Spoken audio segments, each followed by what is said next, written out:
My name is Madhurima Burnwal. I graduated from Delhi University in English just recently, and I'm also doing my master's right now from there.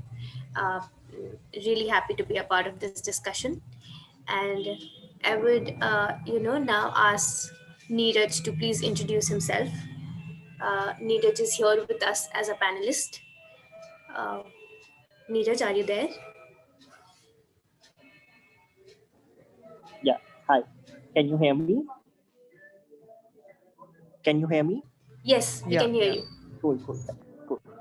Hi, this is Neeraj. I'm a Dalit non-binary person living with psychosocial disability. I'm trained in psychology, social work, and public health, and I'm currently doing my MPhil from Ambedkar University, Delhi, and my areas are Dalit queer identity and mental health experiences. I also run something called Unsound Project, which is a collective of users of mental health services. And I'm also consulting with Nazaria Queer Feminist Resource Group organization. Yeah, thank you. Thank you so much, Neeraj.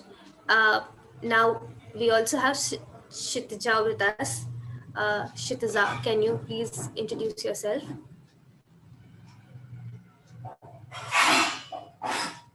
Can you hear me? Yes, we can hear you. Yeah. Hi, I'm Kshitija. I am a third year undergraduate. I study English. I'm just a student, and yeah, that's me. Thank you so much, Kshitija, for joining us. We also have Preeti. I think she will join back in another 10 minutes, but I think we should start for now. Uh, so, uh, when we see in the film, I think my first question is a more generic question, and to Kshitija, if you can hear me. You know how mental health is different and unique in like how the experiences of students especially are different from different for those who come from marginalized communities. How are their experiences different and unique, but also how they sort of elicit and evoke different responses from institutions, right? Say from university administration, from people around them when they are raised. I think can you please would you please like to elaborate on that? Yeah, for sure. I mean, even the university I'm at, the mental health conversation I think happens more than I have seen it happen in other places. But what I don't see is not acknowledging how someone's like caste, like especially caste, like people will acknowledge other parts of someone's identity and how that affects their mental health, but nobody will acknowledge how caste affects someone's mental health. And I have come to see that as a form of like caste violence because it is essentially rejecting a part of someone that affects how they live every day, and it's trivializing the pain that students like me feel.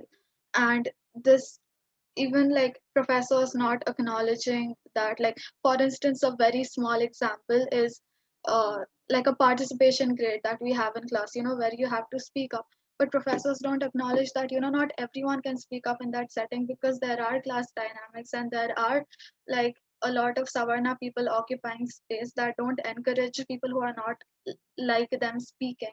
So you lose out on small things like that just because you're too anxious to speak up, and nobody ever talks about that. And I also think it's kind of um like when you're so I'm a first generation learner, so kind of translating this to like your home environment because nobody speaks that language at home. So how do you explain these experiences that you've had, like that vocabulary, how do you translate it to a different language and to a completely like different context? I think that itself comes with a lot of weight.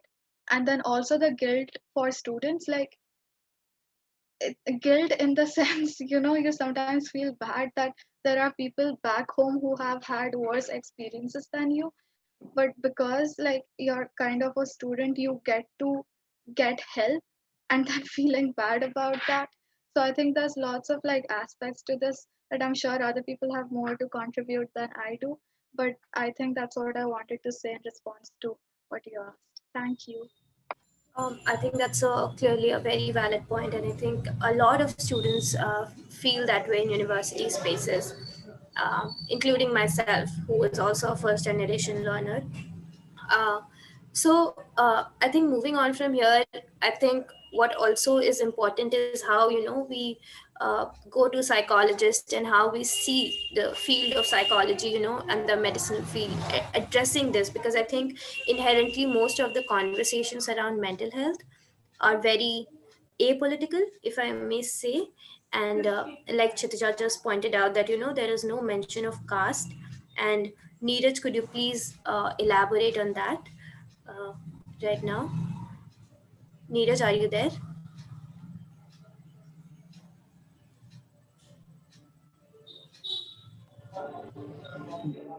I think what I'm sort of trying to bring up to the table, I think I can actually speak more from expert opinion in terms of that, what psychology as a discipline is, because of course there's very less conversation on caste, right? It's still we are living in this neoliberal, hangover, and it's still the same. We are trying to copy the entire DSM, and it's also very in the binary system of man woman, and the man woman also is not in a very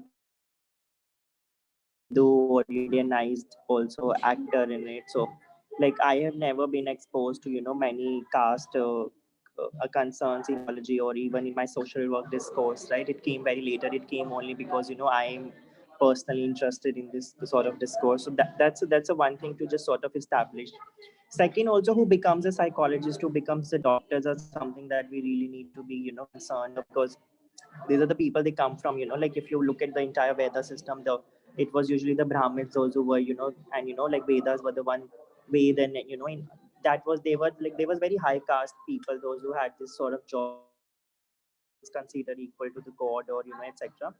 and and now when you get into this profession, that how do you navigate, because you don't have theories to support, you don't have specific concerns to understand that how the one will one is going to experience certain things. So these are the two things that's coming to my mind very strongly. One is that, and of course what Kshitija said, it all in favor, all like agree to Kshitija, that the experiences are very difficult. You don't, you have erasure of caste, basically I think in university spaces the conversation is that there is nothing called caste. So also to actually for people to experience it, they need to hit the moon. And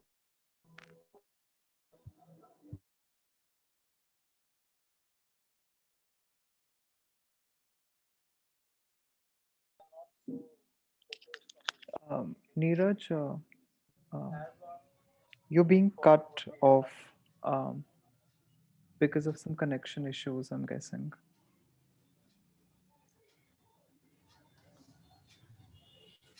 Neeraj, can you hear us?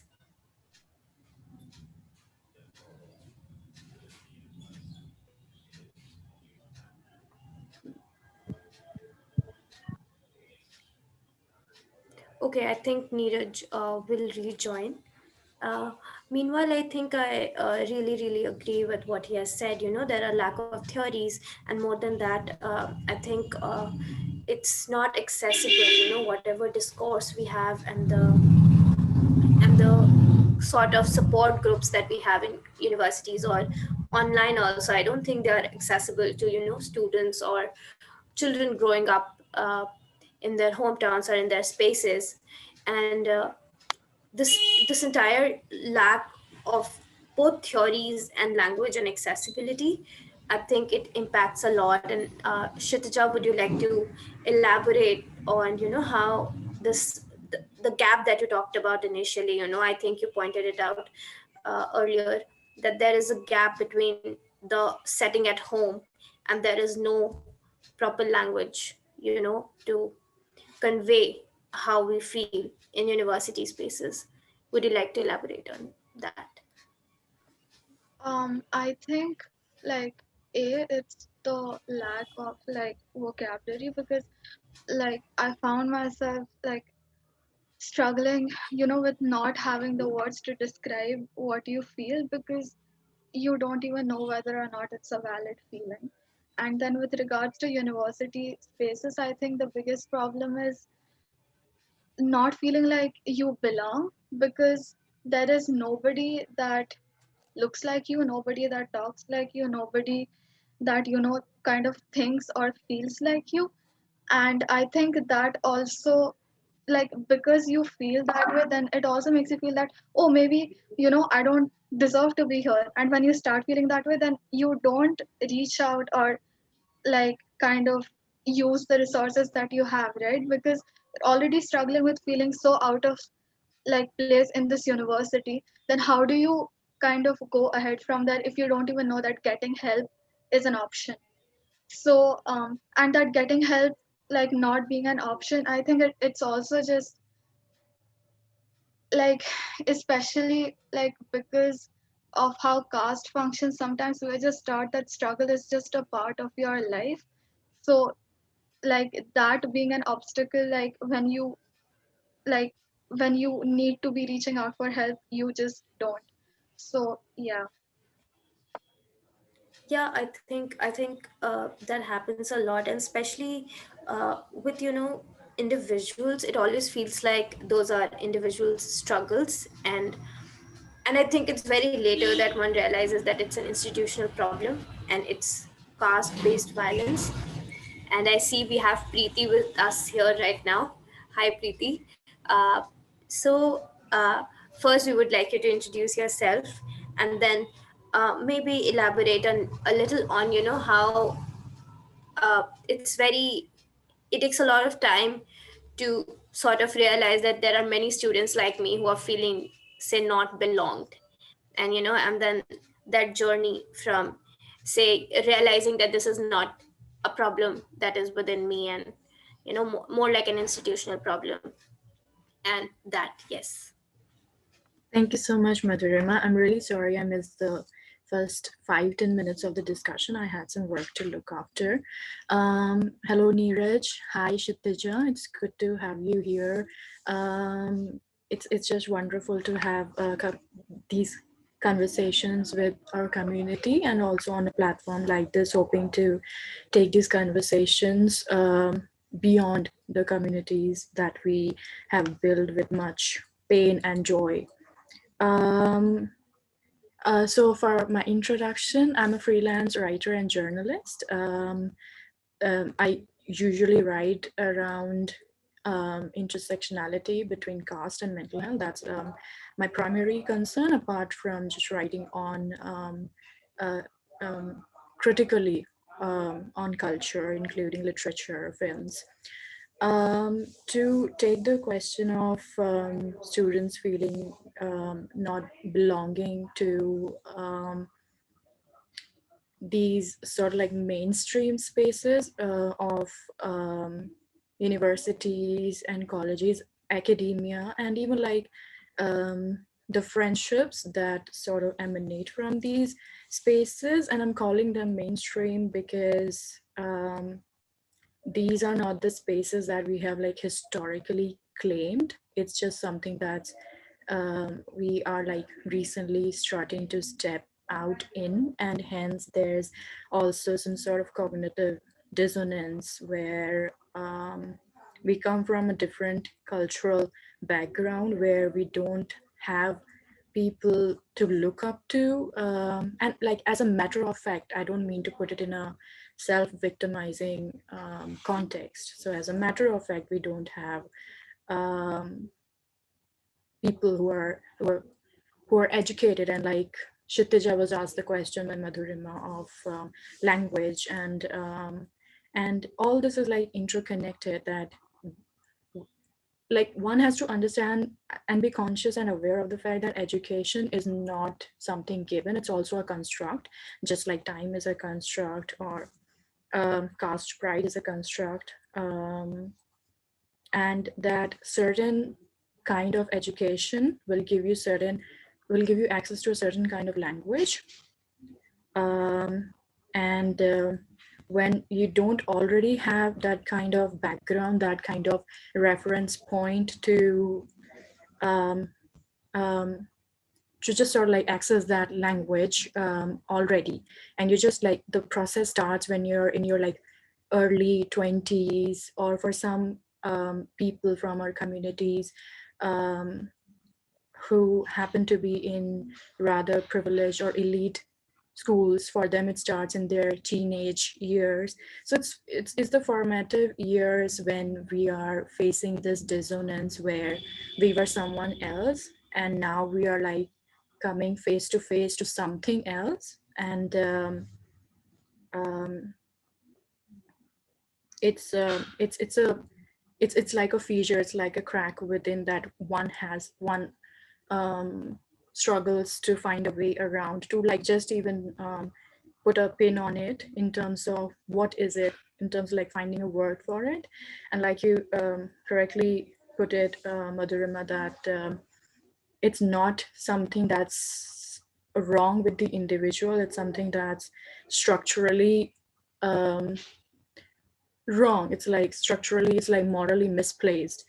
And so like, just to give personal example, hoping that it might help others to resonate with it, and to also find a language around sharing these experiences. Like when I was in my caste consciousness journey started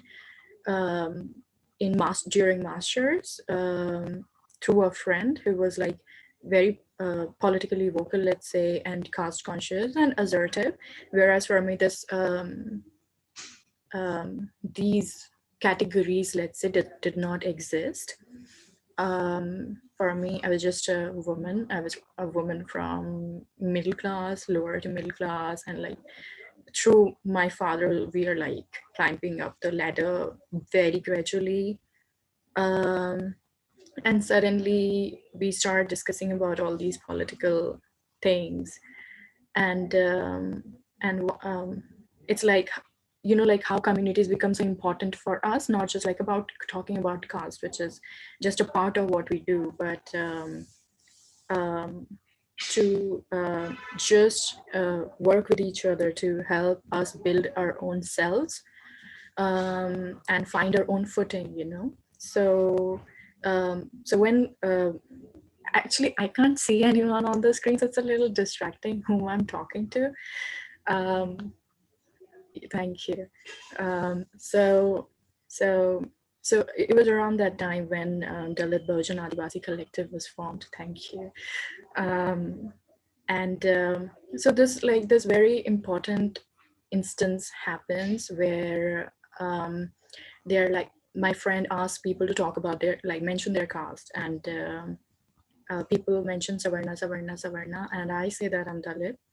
And for like at least a couple of weeks, I couldn't figure why these people who said Savarna had that like smug, prejudiced expression on their face, and I didn't know the word at that moment.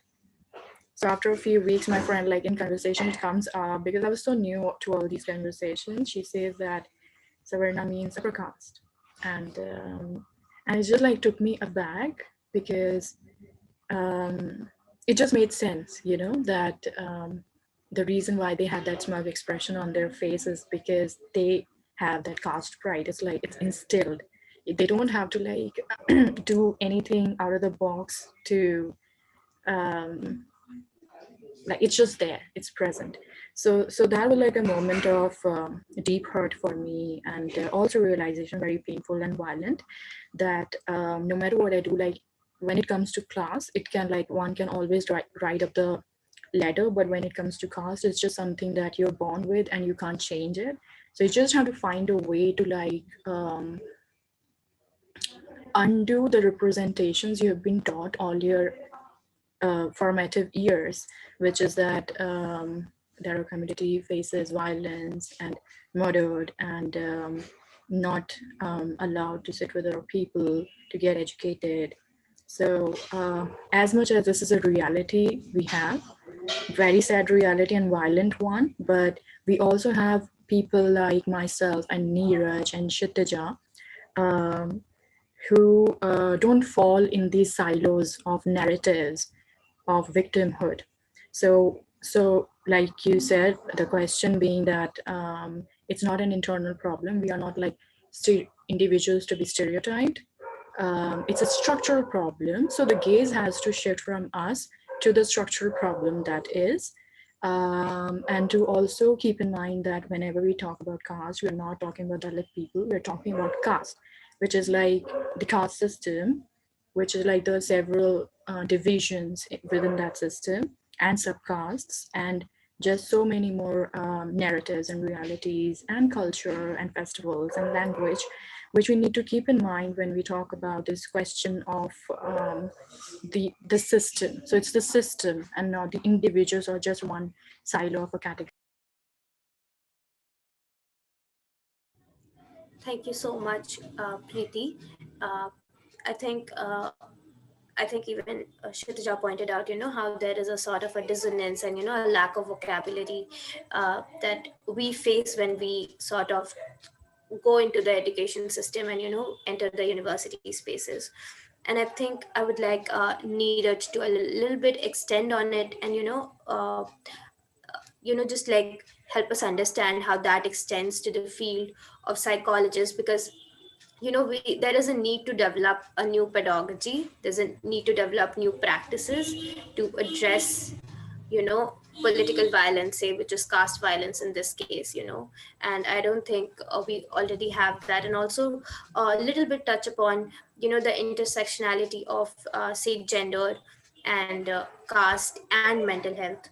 How psychologists are trying to address it, or what is the progress that has been made there with respect to this. Hi, I just hope I don't leave now. Hi, Preeti. Uh, Also, I think, okay, so I'll try to address some of the concerns that you have shared. So one is, of course, I think I all the time I speak that psychiatry and psychology, we have to understand these are very phallus oriented discourses. They anything which is outside the phallus is considered abnormal, and one is trying to fit and make it functional, otherwise the body. So you talk about other genders or anything, they are all trying to reach and match with the phallus. So sort of understanding and of the functionality. So that's because you ultimately make a man as a center of an interaction, and your idea is to basically reach to the level of functionality. If you don't, then you can be categorized into multiple disorders, multiple concerns, and etc. And or the gender could be anything. It could be woman, it could be trans, it could be non-binary, it could be even disabled, it could be any person that falls under the other category. Or and then when we're talking about pedagogy and etc. See, one again, I don't know if you heard it or not, but I was trying to make this argument that how it's very Western, how it Britishers came up. It's a very colonial product. It's still very much here. It remains a colonial product.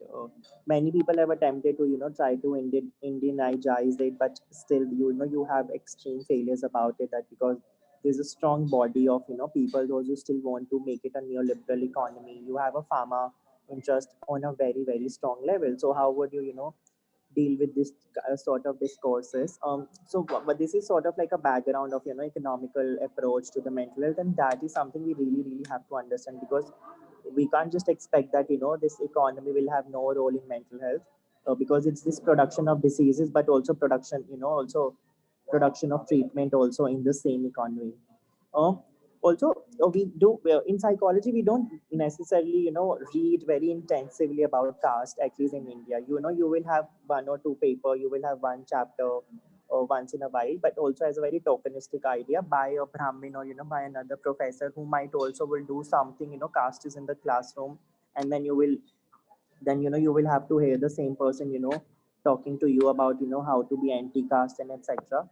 uh, and I think it's this politics of that, how the student teacher relationship is. One is that is very important, right? Because in biomedicine, it's you have a very guru shishya parampara. So you can't literally raise concerns to your seniors that what are they teaching you. Some or other way, it's the same in a psychology or otherwise, like what, where are the discourses going? How could you just go and say that it's wrong? And I think this is something also we need to learn from different movements, like let's say queer movements, right? Queer movement does tell us that how psychology and psychiatry literally failed it failed as an institute, as a discipline to accommodate people. From a feminist lens, you will see there's so many disorders and concerns which are literally patriarchal or sexist in notion. So that's the history of the discipline, and it's still happening. But in the West discourse, of course, it has a component of a race. In Indian context, now it has caste. So the idea is that uh, when this entire discourse was never trained, it was never made for the marginalized one. So what we can do now, right? So what Preeti and Kshitija are trying to do, what happens, right? As a psychologist, or people, those who are trained in psychology, right? Sometimes that discourse also doesn't happen in the therapy room, because what are the ways what we can bring it up, and also to whom to bring it up, right? Because caste is an upper caste, it's a higher caste issue, right? But always it's like the Dalit or Bhujan folks who has to deal with this part of it, right? Like ultimately, I want an upper caste client to come and ask me that he wants to work on the caste you know conscious, but it never happens. It's the same as like the men will come and say that I don't want to work on my sexism, because none of us, right, will say that we are casteist. Because I don't know, there is this some sort of idea that if I am upper caste, I am being part of this belong event, I am amazing. I have listened to Preeti, I have listened to Kshitija, I have listened to Neeraj, I am like, I have got the chit. I have a Dalit friend in my life, I have got the chit, right? But I'm so sorry, it doesn't happen like that, right? So I think one is also need to understand how much reflective one is, and what are one doing it to undo a lot of things and biases. So that's one part of the conversation. uh, so I think these are my like just general opening comments at the moment, that's how the certain things are at the moment, and what's happening. There is excessive medicines given to marginalized folks, those who don't understand. So when PT or Kshitija talk about lack of language, right? So the lack of language also get misused in the psychiatry and in psychology spaces as well, because one can easily diagnose, one can easily say that you may be suffering from so and so concerns or something, which may or may not be a normal part of your living as a Dalit or as a Bahujan or as a queer person. So I think this entire psychosociality not being part of psychiatry domain, and also within the psychology, some psychologists will of course say that counseling psychologists, uh, th- or social workers, psychotherapists, those who are trained from a very political consciousness, they might do it. And also one has to understand it comes from the lived experiences of the own psychologists. So so so it was not only the people, those who were in a power, to came up and said it, that we need to change psychology or psychiatry as a discipline. It was a lot of queer, a lot of disabled, a lot of women feminist therapists, those who started seeing the flaws in the psychiatry and psychology, and started. And I think what is currently happening, like we need more people like Preeti, Kshitija, me, like other people, those who are more political conscious, to bring these concerns, that how we can make it more affirmative. Can even psychology be helpful? Because the entire setup in itself is very casteist, right? You have a one expert and one as a receiver. What are the different models and etc. Of course, we also have to understand the limitation of all the disciplines when we are talking about this sort of very hardcore discourses, because annihilation of caste will not only happen through psychology. It will happen through that if all of us will, or probably most of the upper caste will just try to think about letting go their privileges. But of course it's very, it's easy to say it, right? It's easy to just say that this is, it's easy to at least say on the panels. It's very difficult to do it in the reality. So these are my opening remarks. Yeah. Thank you so much, Neeraj. I think both Preeti also earlier said, how education spaces and educational spaces have been dominated by upper caste historically, and how lack of representation is a major problem. And we also have Sir Ramchandra with us right now. So there's something unique about the film that intrigued me a lot. And when I was thinking about representation, and how public memory is shaped and how conscience is shaped.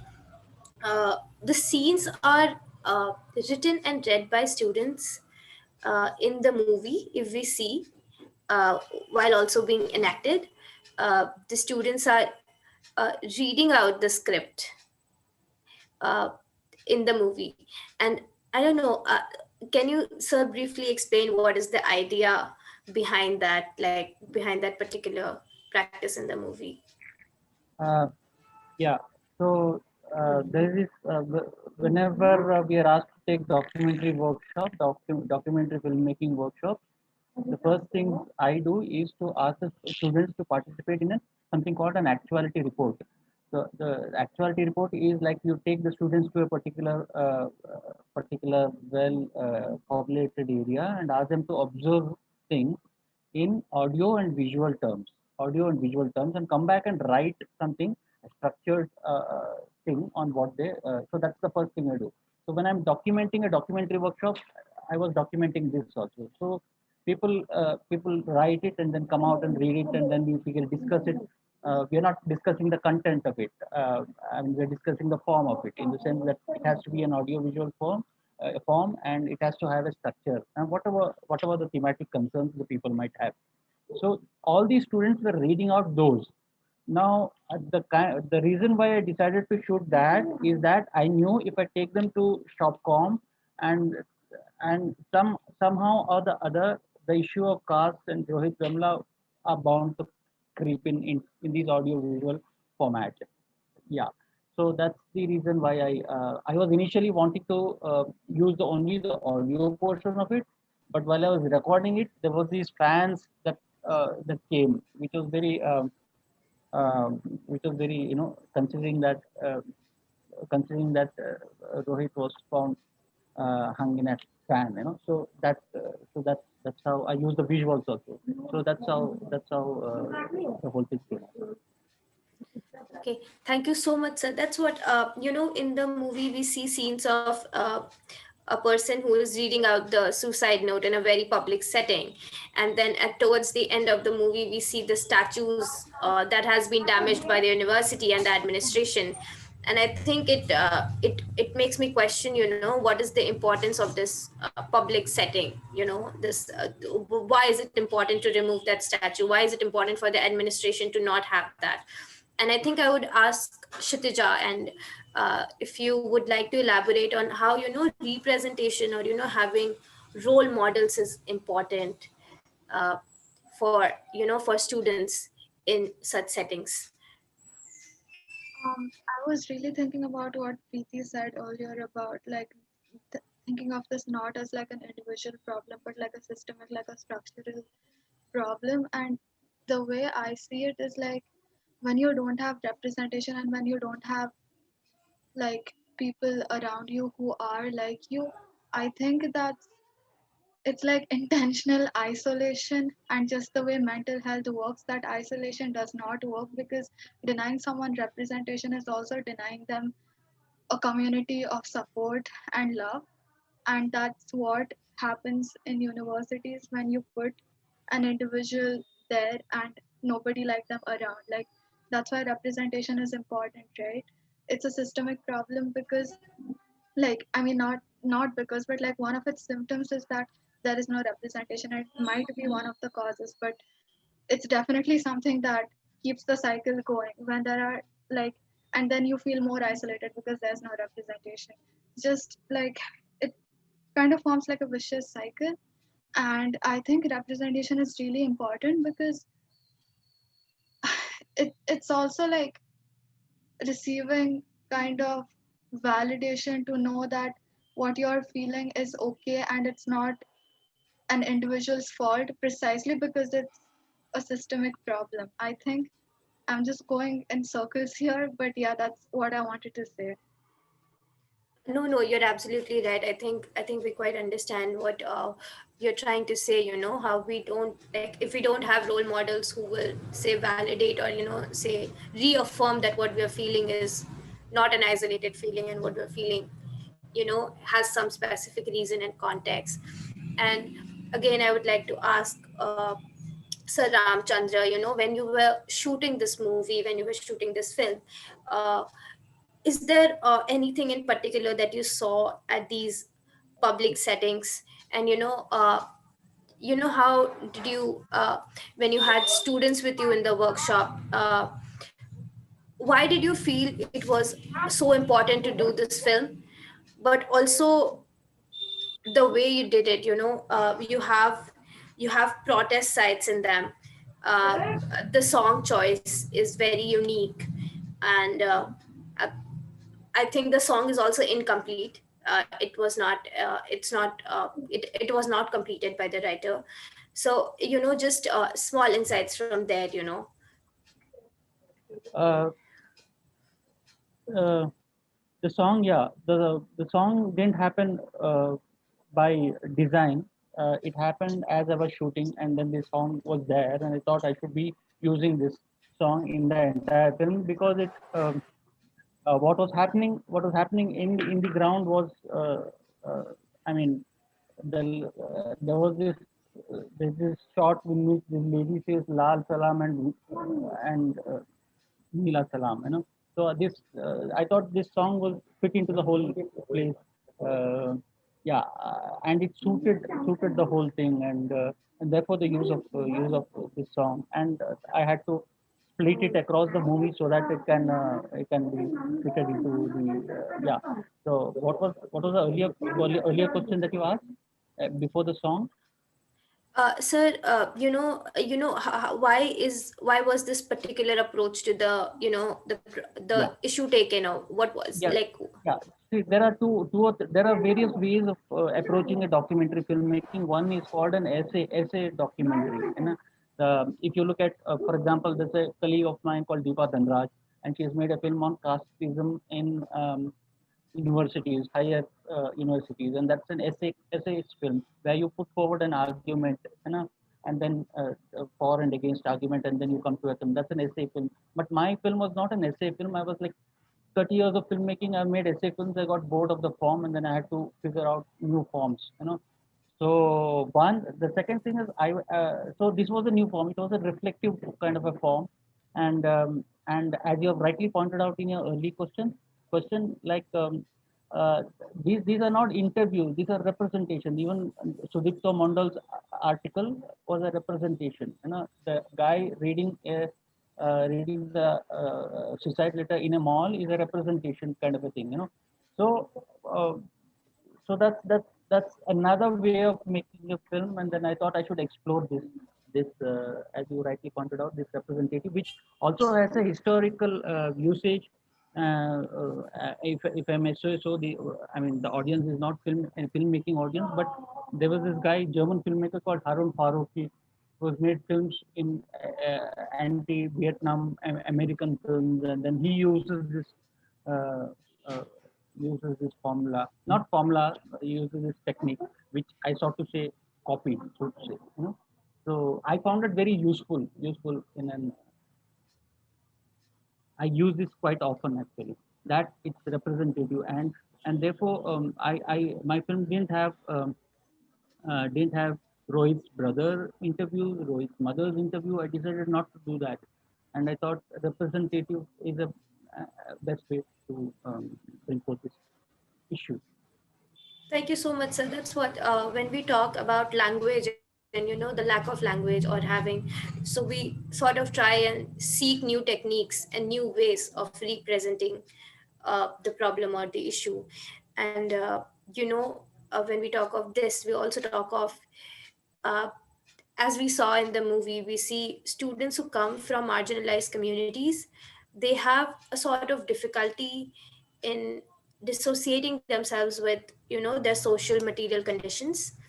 And I think I would like Preeti to elaborate a little on that, and uh, how their conditions also both affect their experiences, and also how like I mean, how the administration also sort of doesn't understand them, and the isolation they feel because of not being able to communicate. Yeah, I think that. Um, I'm not sure I understand the first part of the question. Dissociating with socioeconomic condition. What do you mean by that, Madhurima?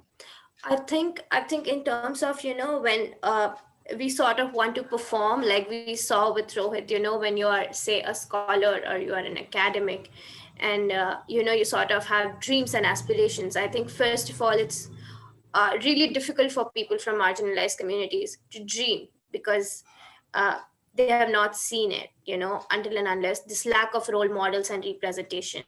But when you do actually get to that, I think it's extremely difficult to dissociate from what your actual social and material conditions are. And uh, then, given those circumstances, you have to navigate through your ambitions. And I think that. Sure, that makes sense. And thank you for that question. I think it's a very pertinent concern that even I have been thinking about and experiencing directly, which is, very interesting anecdote here that when I was in BA, a friend said that, people are going to go outside, they want to like travel, go to these different countries, study outside, abroad. Aren't you interested? And my simple answer was like, I shrugged my shoulders, like, no, why would anyone want to travel? It was just like not part of my imagination, okay? And now, like, it was during masters, and I was like talking among friends and people from the community, um, and like to also, you know, see, this is what is interesting. If I had just like stopped at BA, maybe I would have never ever thought about a world beyond the world that I was in then. When I like went a step ahead in my educational, let's say, degree hierarchy, the world opened up a bit more, where I started, like I already knew people from other castes planning to go to prestigious colleges abroad, but it was during masters that I came across people from my own community who were like also vocal about their experience of caste bias and prejudice against them, who were going to these university outside. So it's like, so like there's an interconnection between education, upward mobility, and just like the community, one person making it possible for the other, and sort of like being a stepping stone for them, and just like saying that it's possible because it's been done by someone from our community despite the hardships. It's possible.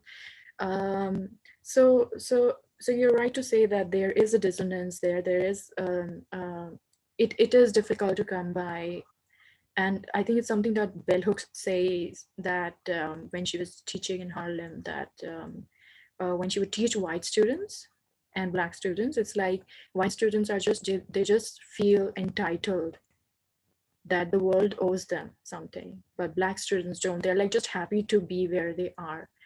And that's a systematic problem. It's not that someone lacks imagination, but that the system makes certain imaginations accessible for you and many others not.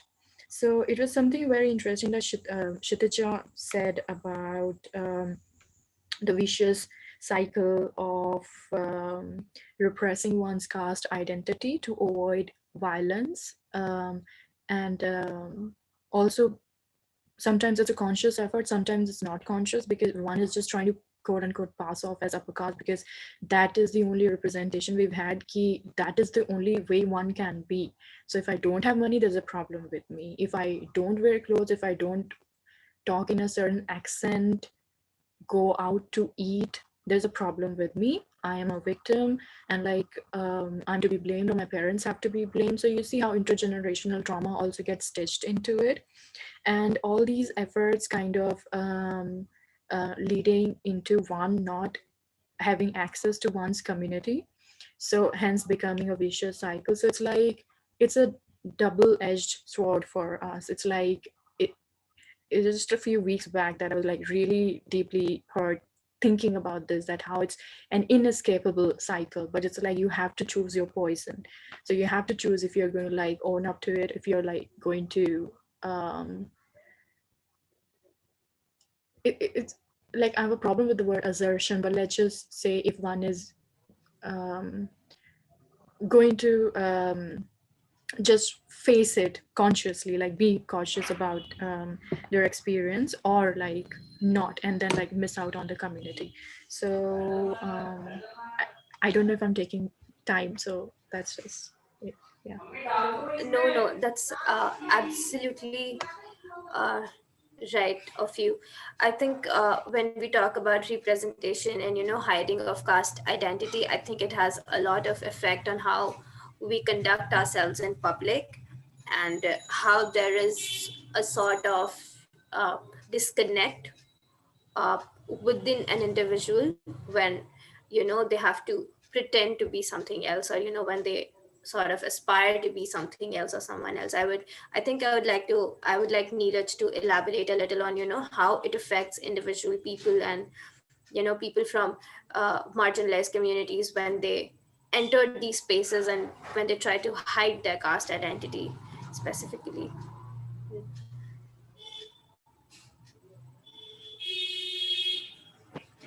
Hi, you can hear me, right? Yeah, we can Yeah. hear you. I think I'll just quickly try to answer that there's something, dual life also, right? That there are spaces when you can talk about your caste, there are spaces when you can't talk about caste. So let's say I think the entire idea of passing, which is I'm taking the term from, the queer or trans person, those who use passing as, to be seen as straight. And I think in the cases of Dalit Bahujan folks, the same is also related to that, getting passed as a upper caste or a savarna person. And also the idea is to this sort of idea comes from multiple lens of to be desirable, to be part of the circle. The best thing is that to also have a job, to get a job, to sustain the job, to keep proving oneself, and etc. And also I've seen it, the persons also are very open about their caste, that actually constantly they have to prove every time that they are like okay for the job. They have this fear of not being able to take rejection or failure very nicely, because there is a fear that they might just be asked to leave also, right? And this constant fear and anxiety related to that is one part of it. And also I think in urban or even in rural spaces you will see like caste is very geographically known, right? You have some spaces, you have Dalit Basti, you have Ambedkar colony. In rural area you have specific villages which are dedicated to the Dalit Bahujan folks, right? So what happens when you belong to certain area of part of a city, and when let's say your college is in North Campus, right? And then you might also hide where you come from, because there is this some sort of a stigma attached to it, because also this some places may also have crime rate high, or this some places may also have concerns around multiple things that which are looked down by people. uh, so I think these are the complexities of the passing and not passing, and how does it basically affect, right? That you are constantly also fear of this, that somebody will out you, somebody will get to know that you belong to this place, your father is is into this sort of a occupation, you belong to this caste, and also to deal with this internalized humiliation. And this humiliation come from both whether experiencing something which has happened to my parents, but also the sort of a fear that it can happen to me also. With Dalit women, Dalit queer folks, I think it's also a lot to do with the violence that one can experience, and that how one sexuality is also understood by the other Savarna folks. So I think these are the some of the things that I can think that that's how internally one keeps getting struggling, keeps struggling with all of this thing. And I think the overall concerns are related to it, does result into lack of low self-esteem, there's a low confidence, and but there's high resilience and a lot of resistance, because you can you're always in the flight mode to come and fight back, because that you need to always protect yourself also. So it's a dichotomy of very complex sort of a phenomena. It's just not that the person will only accept that I'm getting humiliated, I won't fight back. People will fight back, but it's very like there's a high rate of burnout also, because you are you're prepared that if something like this happens. So there is this another thing, the one is also prepared when one is living this dual life, right? That where I can be myself and where I cannot be myself. So I think this is the some sort of, and of course in some cases you have psychosomatic concerns also. You have very some people get very prone to very major disorders also, depression, anxiety, more and more. That, and that is also proven by a lot of epidemiological studies, and very informed studies also by caste conscious, that there are a lot of concerns related to the mental health. Yeah. So this is something I can think of it at the right moment. Thank you so much, Neeraj. I think we are quite around time. So, Kshitija, if I think someone talked here about intergenerational trauma and how that affects individuals as well, but that is almost always never accounted. And if Kshitija, if you could elaborate a little on that, and then also like offer any concluding remarks that you have for today. Um, Intergenerational trauma, yes, like I just want to refer to something I talked about earlier. Like, I'm sorry, the lights just went out here. Okay, they're back. Um, just that kind of, first of all, it feeling like you're working as a bridge between like these two worlds and neither understand each other. So you kind of have to do that job of not only having new experiences but also translating them from a language that you've never spoken before to a language that doesn't know how to speak those experiences. And then, like, with that sort of weight and responsibility, I feel like, you know, it's healing or getting better or just doing better shouldn't feel like a responsibility, right? But if the option is either like you do well or you're just like that's just doom like it's not, there's no in between. And then also that kind of like with that weight, I think there's often that guilt also that people before you have like have suffered, if not equally, like if not worse than at least like that much, but then they couldn't avail the same services and they probably still cannot.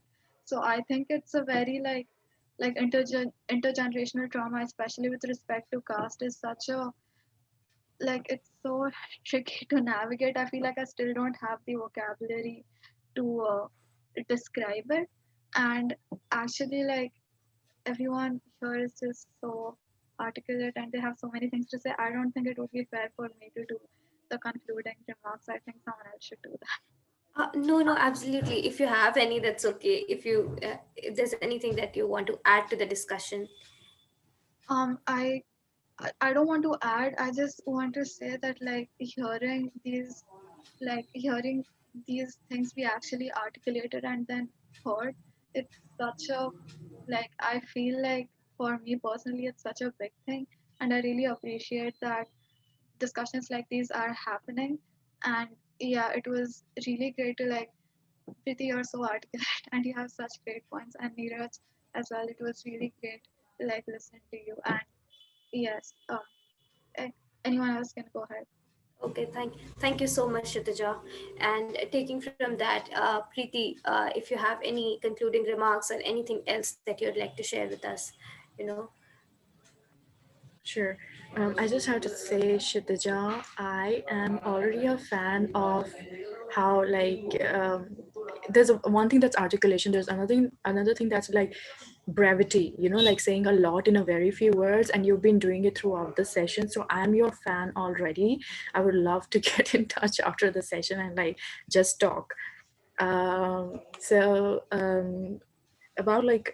just concluding remarks.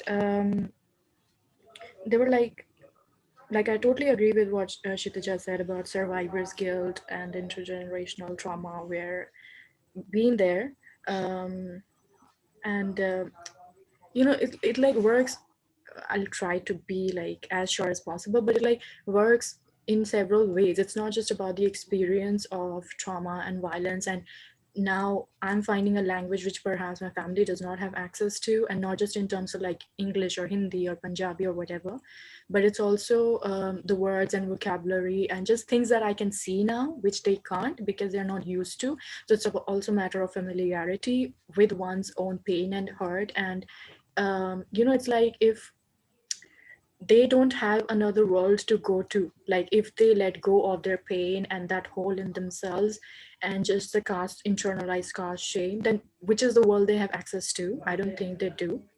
I, on the other hand, have access to other worlds where like I can leave this world of caste shame and like have these communities to go to like seek support. So so it's very important to look at the previous generations also. It's not just enough to just look at the articulate generation speaking in English. There are like so many different languages that just alter the assertion as much as the experience of just being, because of the language it is experienced in. That is one. Second thing, two more things I quickly want to add in is something we were talking about before about role models, is that um, it's amazing because generally we come across people have role models who are like sort of like celebrities or in the mainstream, but the role models that we have, I do, are generally activists and scholars working in anti-caste literature and history. And we can't quote them as celebrities because they literally have their lives at stake by doing what they are doing. They are like constantly come face to face with online abuse and violation of their rights, especially if they're like queer, women, trans. So so it's also like to have role models in our communities, also from marginalized communities. Broadly speaking, it's not a simple thing of like idolizing someone. It comes with its own fair share of challenges and struggles, and sometimes it's like threatening. And third last point that I wanted to add in was about creating sort of a movement around mental health and intersectionality, especially when it comes to caste, but should be keeping all the context of India in mind, India, South Asia. Um, I'll talk about caste, where the pedagogy itself, like Neeraj was talking earlier, we don't have it surrounded around the research of experience of caste pride and shame and prejudice. So I think not just like pedagogical movement and research around these themes and topics, but we also need a movement to bring together service users of mental health services and just the scholars and researchers and people working on ground to come together and to figure out ways and modalities of, like Neeraj said, of like this one-on-one conversation of what alternative ways can we have and how to best make it suitable for the service users, and to also have grievance redressal systems in place which work, not like namesake systems. So that's just like briefly speaking. Thank you so much, Preeti. Uh, Thank you so much for elaborating on that. Moving on to Neeraj, do you have any concluding remarks to add or anything else that you would like to share?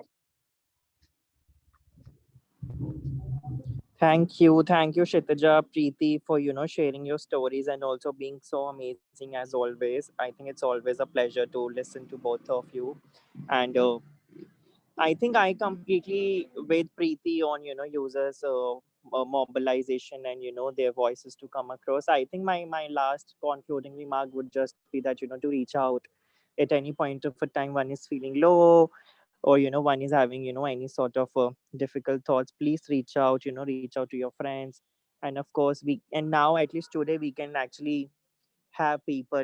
There are people like me, there are people like multiple people who are trying to help, trying our level best to use anti-caste and affirmative politics around our therapies to do whatever we can do to sort of facilitate healing processes. So that, and thank you so much, Belong, for inviting me and to make me part of this panel. Thank you so much. Thank you so much, Neeraj. I think it's really important what Team Belong has done today, and generally with their work, having online communities is such a strength for a lot of us, including myself and students in various universities.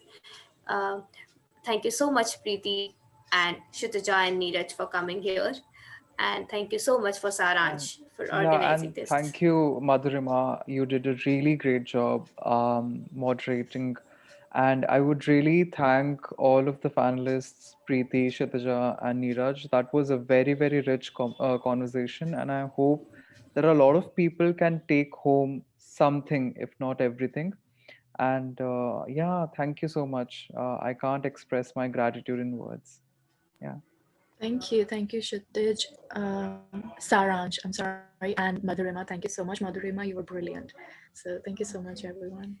Thank you so Yeah. much, Madhurima. You were really good. Yeah. Oh no, Thank you. thank you guys.